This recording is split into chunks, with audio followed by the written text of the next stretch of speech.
కోసం ఇంకా వేరే వేరే కథనాలు అల్లి ఒక చిన్న పిల్లాడు, చదువుకునే పిల్లాడు, అలాగే వాళ్ళ స్నేహితుడు, అలాగే మా ఆయన అందరికీ కూడాను లేనిపోని నిందలు వేసి అరెస్ట్ చేసి జైలుకి పంపించడం జరిగింది. ఒక తల్లిగా చంద్రబాబు నాయుడు గారికి అడగాలనుకుంటున్నాను.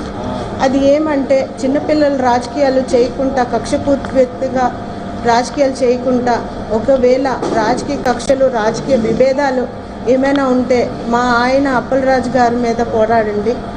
చిన్నపిల్లల మీద రాజకీయాలు చేసి హత్య నేరం కింద మార్చి దాన్ని విక్రయించి దాన్ని ముందుకు తీసుకెళ్ళడం ఎక్కడి వరకు న్యాయమని ప్రతి ఒక్కరికి అడుగుతున్నాను. ఈరోజు గత 10 సంవత్సరాలుగా మేము అధికారంలో ఉన్నాము. అధికార పార్టీగా అలాగే ప్రతిపక్ష పార్టీగా మేమందరూ కూడా మీ ముందుని ఉన్నాము. అధికార విభేదాలు అలాగే అధికారంగా ఏమైనా ముందుకు తీసుకొని వెళ్ళాలంటే ప్రతి ఒక్క దాంట్లో కూడా పనిచేసాం. కానీ మేము ఏ పార్టీ కోసం కుటుంబ రాజకీయాలు అయితే మేము ఎప్పుడు కూడా చేయలేదు.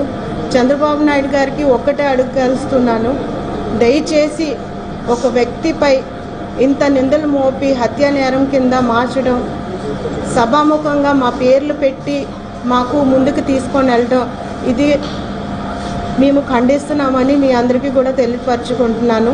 ఒక బీసీ నాయకుడిగా మీ అందరికీ తెలిసిన సీదిరి అప్పలరాజు గారు ఒక బీసీ నాయకుడిగా కూడాను గుర్తించలేదు. అలాగే 5 సంవత్సరాలు ఆయన మంత్రివర్యులుగా పనిచేశారు, దాన్ని కూడా గౌరవం లేదు. కనీసం 10 సంవత్సరాల నుంచి ఆయన చేసిన డాక్టర్ పనులకైనా గౌరవం లేదు. 10 సంవత్సరాల నుంచి ఆయన చేసిన పనులు మీరు ఒక్కసారి శ్రీకాకుళంకి వచ్చి చూడండి. ప్రతి మండలం అలాగే ప్రతి గ్రామానికి మీరు వెళ్ళి చూడండి, పరిశీలించండి. నిమ్మాడ అవనివ్వండి, లేకపోతే కోటబొమ్మలు అవనివ్వండి, నందిగామ అవనివ్వండి, టెక్కలు అవనివ్వండి, పలాస మండలం, మా వజ్రకొత్తూరు మండలం, మన్సా మండలం అవనివ్వండి, కంచిలి మండలం, అలాగే ఇచ్చాపురం, అంతేందుకు పక్క రాష్ట్రమైన ఒరిస్సా నుంచి కూడా చాలామంది పేషెంట్లు మా వరకు వచ్చడం, అక్కడ పని చేసుకోవడం, ఆయన వైద్య మిత్రుడిగా ఆయన ముందుకు తీసుకొని వెళ్ళడం, ఎంతోమందికి ప్రాణం పోయడం అన్నీ కూడా మీరు ఒకసారి పరిశీలిస్తే మీకు తెలుస్తుంది.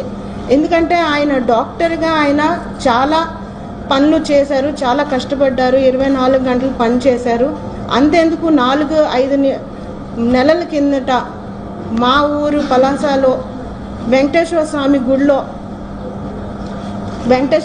గుడిలో తొక్కులాటలు జరిగింది. ఆ తొక్కులాటలో కూడా చాలా ప్రాణాలు కోల్పోయారు. అందులో కూడాను ఆయన వంతు సాయం చూపించడానికి ఆయన ముందుకు వెళ్ళి ఒక 3 వ్యక్తులకి సిపిఆర్ చేసేసి ప్రాణం పోసిన రోజులు ఉన్నాయి.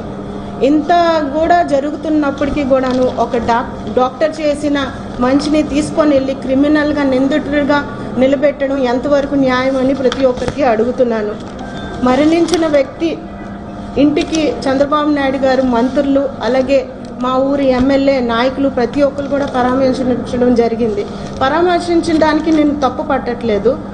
పరామర్శించడానికి వెళ్ళినప్పుడు పరామర్శించి వచ్చేసి వాళ్ళకి జరిగిన న్యాయాల గురించి మాట్లాడలే తప్ప, దాన్ని పక్కన పెట్టి దుష్ప్రచారాలు చేసేసి లేనిపోని నిందలు మాపై మోపి, మా ఆయనపై మోపి దుష్ప్రచారాలు చేయడం మేము ఖండిస్తున్నాము. కోర్టు తీర్పు ఇవ్వక ముందే చంద్రబాబు నాయుడు గారు ప్రభుత్వం తీర్పు ఇచ్చేస్తుంది. పోలీసులు దర్యాప్తులు చేయకముందే ఆ ప్రభుత్వం నాయకులు వచ్చి నేరస్తుడిగా నిందించేస్తున్నారు. ఇది ఎంతవరకు న్యాయం అని ప్రతి ఒక్కరికి అడుగుతున్నాను. యాక్సిడెంట్ అంటేనే జరగరాంది తెలియకుండా జరిగిన విషయం. ఆ ప్రమాదాన్ని కూడాను ఒక హత్య నేరం కింద వక్రీకరించారు. ఆ కుటుంబంకి న్యాయం జరగాలని ప్రతి ఒక్కరికి కూడాను నేను నా తరపున న్యాయం జరిపిస్తాను. మా ఆయన తరపున, మా కుటుంబం తరపున వాళ్ళకి నిలబడి ఉంటామని చెప్తున్నాము. వాళ్ళపై మాకు ఏ విభేదాలు లేవు, ఇందులో రెండో మార్పు కూడా లేదు. కానీ ఆ కుటుంబం విషాదాన్ని తీసుకొని వచ్చి మా కుటుంబంపై మోపి లేనిపోని నిందలు వేయడం అది ఎంతవరకు న్యాయం అని ప్రతి ఒక్కరికి అడుగుతున్నాను. మీ ఆవేదన చంద్రబాబు గారు, నిజంగా మీకు ఆవేదన ఉంటే ఆ వ్యక్తిపై ఉన్నదా, లేకపోతే ప్రతిపక్షంగా మేము ఉన్నాము, మా కుటుంబం ఇందులో ఈ కేసులో ఉన్నది అని చెప్పి మీరు ఇవన్నీ చేస్తున్నారా? ఒక్కసారి మీరు ఆలోచించండి. సభాముఖంగా అన్ని దగ్గరలో కూడాను మా పేర్లు వాడి, మా కుటుంబం నేరస్తులు అని చెప్పినట్టుగా మీరు నిర్ధారించేశారు. దానికి కోర్టులు ఉన్నాయి. అలాగే చంద్రబాబు నాయుడు గారు ఈరోజు చెప్పల భోగయ్య గురించి మాట్లాడాలని అనుకుంటున్నాను. చెప్పల భోగయ్య అనే వ్యక్తి ఒక నిరుపేద కుటుంబం చెందినవారు. ఆయన ఒక రోడ్ యాక్సిడెంట్లో చనిపోయారు. డిసెంబర్ 21, 2024లో పాతపట్నం నియోజకవర్గంలో కొరసవాడ సమీపంలో జరిగిన రోడ్ యాక్సిడెంట్ ఇది. ఆ రోడ్ యాక్సిడెంట్లో చెప్పల భోగయ్య అనే వ్యక్తి మరణించారు. వాళ్ళతో పాటు ఉన్న కొంతమంది గాయాలు పడడం జరిగింది. దీనికి కారణమైన పాతపట్నం ఎమ్మెల్యే మామిడి గోవిందరావు కుమారుడు సాయి గణేష్ వాహనం నడుపుతున్నారని చెప్పి బాధిత కుటుంబాలు చెప్పడం జరిగింది. ఈ బాధిత కుటుంబం చెప్పడం జరిగింది. అది కూడా ఈ రోజు వరకు వాళ్ళకి ఆ ఆవేదన కొనసాగుతూనే ఉంది. ఎమ్మెల్యే కొడుకు ఈ వాహనం నడిపిన స్టోరీని మార్చి దాన్ని మళ్లించి తనకు ఉన్న డ్రైవర్ వల్లి రమేష్ అనే పేరుతో కేసుని మళ్లించడం జరిగింది. అది ఎంతవరకు న్యాయం? వాళ్ళకు ఒక న్యాయం, మాకు ఒక న్యాయమా? భోగయ్య కుటుంబానికి 5 లక్షలు ఇస్తారని సాయం చేస్తారని చెప్పారు. అలాగే పెన్షన్ ఇస్తానని చెప్పారు. ఇతర సాయం కూడా చేస్తానని చెప్పారు. కానీ ఈ రోజు వరకు ఆ హామీలు ఏమీ కూడా నెరవేర్చడం జరగలేదు. ఇప్పుడు కూడా దాదాపు 20 నెలలు అవుతుంది కానీ ఏ హామీలు కూడా నెరవేర్చడం జరగలేదు. వాళ్ళు స్వతహాగా బయటకు వచ్చి వాళ్ళ కష్టాన్ని చెప్పి ఈ వాహనం నడిపింది ఎమ్మెల్యే కొడుకు అని చెప్పిన తర్వాత భోగయ్య కుటుంబం చాలా ఆవేదనకు గురయ్యి భయభ్రాంతమయ్యి వాళ్ళకి బెదిరిస్తున్న కాల్స్ కూడా రావడం జరిగింది. ఇవన్నీ కూడా ఎందుకు చెప్తున్నానంటే చెప్పల భోగయ్య అనేవాడు చాలా నిరుపేద కుటుంబం నుంచి వచ్చిన వారు. ఆ వ్యక్తికి జరిగిన అన్యాయం అది ఎంతవరకు సహజం? వాళ్ళ కన్నీళ్ళు ఒక లెక్క, మా కన్నీళ్ళు ఒక లెక్క. మా కుటుంబాలపై జరిగిన ఈ రాజకీయ కక్షల్ని మేము ఖండిస్తున్నాము. అలాగే చంద్రబాబు గారికి చెప్తున్న విషయం ఏంటంటే, మీ చట్టం ఒక వ్యక్తి వాహనం నడిపి యాక్సిడెంట్ చేసిన ఆ వ్యక్తి పార్టీకి సంబంధించిన వ్యక్తి అయితే సెక్షన్లు మారిపోతాయా? ప్రతిపక్షంలో మేము ఉన్న కుటుంబం ఆ ప్రమాదానికి గురవుతే ఆ కుటుంబానికి ఇబ్బందులు పెట్టి లేనిపోని నిందలు వేస్తారా? ప్రమాదం జరిగినప్పుడు ఆ వ్యక్తిని మనం మరణించినప్పుడు ఆ వ్యక్తి ఏ వ్యక్తి అనుకొని తెలియకుండా జరిగిన విషయం ఆ వ్యక్తి తెలియపరిచి మేము మర్డర్ చేశాము అనుకొని చెప్పడం కూడా ఎంతవరకు న్యాయం? చంద్రబాబు గారు ఒక్కటే మేము కోరుకుంటున్నాము, ఇది ఒకే రాష్ట్రం ఒకే న్యాయం జరగాలని కోరుకుంటున్నాను. అన్యాయం జరిగినప్పుడు ప్రతి ఒక్కరికి కూడాను న్యాయం ఒకేలాగా జరగాలని కోరుకుంటున్నాను. ఇవల్ల భోగయ్య కుటుంబ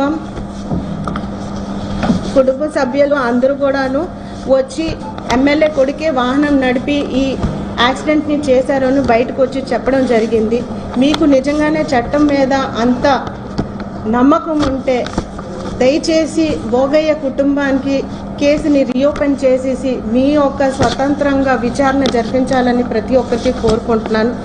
మాపై మాపై వచ్చిన ఈ నిందల్ని మీ మంత్రులు అలాగే ఎమ్మెల్యే గారు చాలా గలాటా చేసేసి చాలా ఇబ్బందులు మాకు పెట్టారు.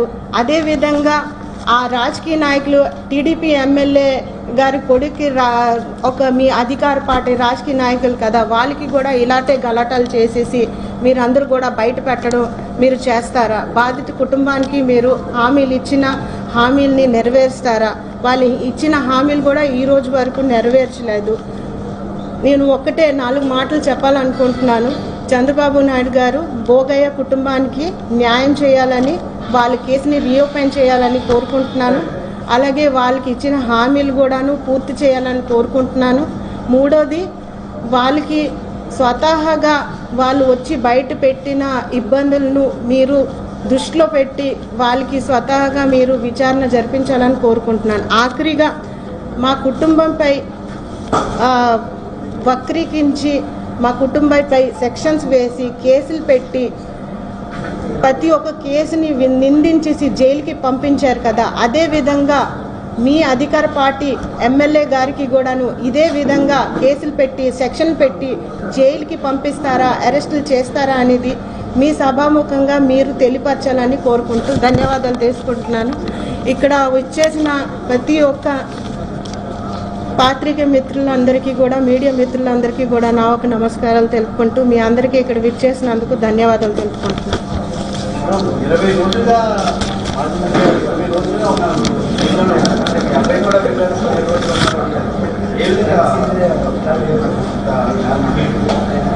అదే చెప్తున్నాను కదా, మీరు అది ఏ విధంగా మీరు చూస్తారనేది, అది ఇక్కడ నిజాలు ఏమున్నాయి అనేది అదే మేము చెప్పడానికి ఇక్కడ బయటకు వచ్చాము.